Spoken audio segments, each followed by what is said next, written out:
The tools today you're going to need for the installation of the aftermarket seat on a 2015 STi. So first is going to be a ratchet. Second tool is a 14mm socket. Third is going to be electrical tape. Fourth is going to be a 3.3 ohm resistor. You can find this at any electrical store or hardware store. Four is blue tape. This is optional, but I did use it to protect the door trims of the car. And the fifth is an extra person to help you with removing the stock seat and putting the aftermarket seat in the car. One thing you'll need to actually do though is disconnect the negative terminal from the battery and then pump the brakes a few times to drain out the remaining energy that's stored in the car. Failure to do so can cause the airbag to deploy, so please make sure to disconnect the battery and then pump the brakes to drain out the energy. Hey guys, so today I'm going to be doing a how-to video on installing an aftermarket seat into a 2015 STi.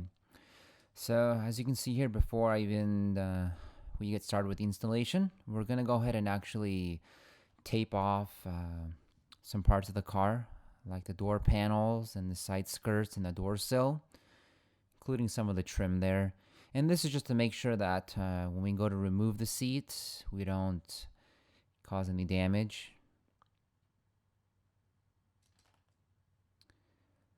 So in the back, you'll see actually two black covers that need to be removed, which will expose two 14mm bolts.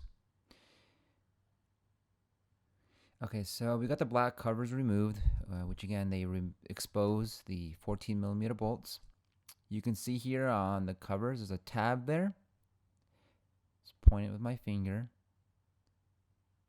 You just basically have to push down and gently pull off.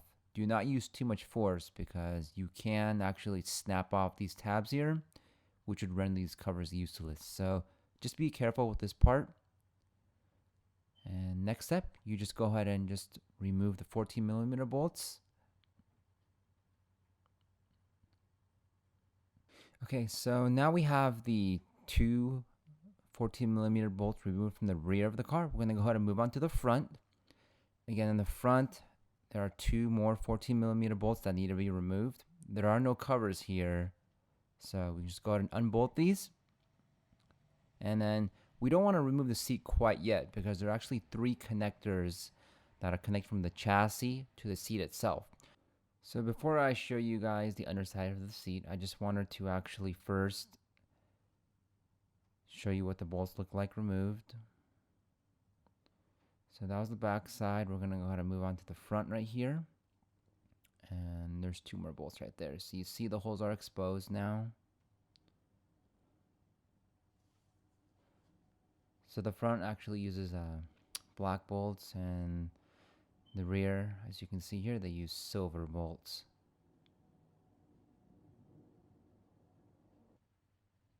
Okay, so here I have the seat tilted back. You can see there's three connectors there. I'm going to explain each one. So the yellow one is actually the SRS light. The connector on the left, the white connector right behind the yellow one, that actually is for the seat belt. And the third one to the right of the yellow connector is actually for the heated seat. So in order to remove the yellow connector, you can see that black clip. You just got to slide it down. So it's like a sliding action. Just got to slide it back and then gently pull it off. I actually used a plastic clip to push it down.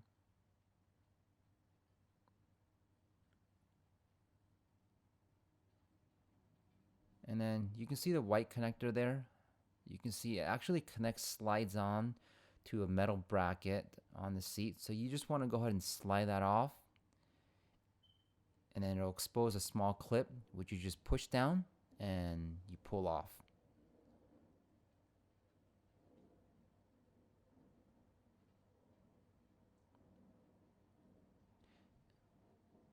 At this point, you'll be safe to go ahead and remove the seat from the vehicle. Again, take care when removing the seat. You don't want to scratch any of the panels or any of the trim. Okay, so now we have the stock seat completely removed. Just, check your work area, make sure, you didn't damage anything or, nick any of the wires there or cables. As you can see there, I put actually a towel on the back floor, because when I tilted the seat back, the rails were actually making contact with the carpet, so I don't want to pierce the carpet, so I just placed, like I said, a towel there for protection. So now we're going to go ahead and install the ASM seat. Okay, so there's one thing I do want to mention actually, is I removed the 14mm bolt to take off the stock seat belt buckle from the stock seat, of course. You can see there's a star washer there. You can just go ahead and leave that in there. Make sure to not lose this. So I actually just taped mine, secured it, because I'm actually going to be putting my stock seat in storage. There's a bolt behind there actually, it's welded on. So in my case, what I used was an eyelet. I believe was a Takata eyelet to secure my stock seat belt to my Sparco rail. Another option you have is you can go to the hardware store. I believe the bolt size is 7/16 of an inch. You can use that as well. And then just go ahead and secure the stock buckle to your seat rail. Okay, so we got the ASM seat installed here. So that's the seatbelt connector. We're going to connect that later. I do want to show you guys how I actually mounted the buckle to the rail itself. So I used, again, a Takata eyelet, and I used the 14mm bolt, or the nut, from the OEM seat, and I just screwed it on and make sure it's secure. Make sure the buckle is in the position where you can easily access it. Okay, so you can see here I got my seatbelt buckle cable connected. And then we have the SRS cable. I actually placed a 3.3 ohm resistor so it doesn't trigger the SRS light. Again, this is a 3.3 ohm resistor that you need. And then this white cable here is for the heated seats, which you will not be using. Make sure to wrap the resistor in electrical tape so it's not exposed. Okay, so we got everything connected now. ASM seats installed. I'd say it's a good 3 inches lower. You can see I put blue tape there. I'm going to remove that actually. I just did that to prevent from scratching the shell. Let's go to the back side here. So you can see I zip tied the cables to the base of the seat rail.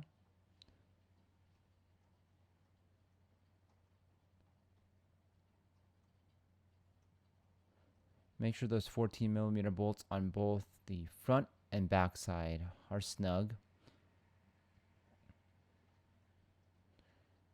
And the cables, you just got to make sure they're not interfering with the sliders. And that should about wrap it up for the seat installation. So after the seat installation is complete, what you'll need to do is reconnect the negative terminal onto the battery. Check your gauge just to make sure that the SRS light is not on, and then go for a test drive and enjoy your new seat. Thanks for watching, guys.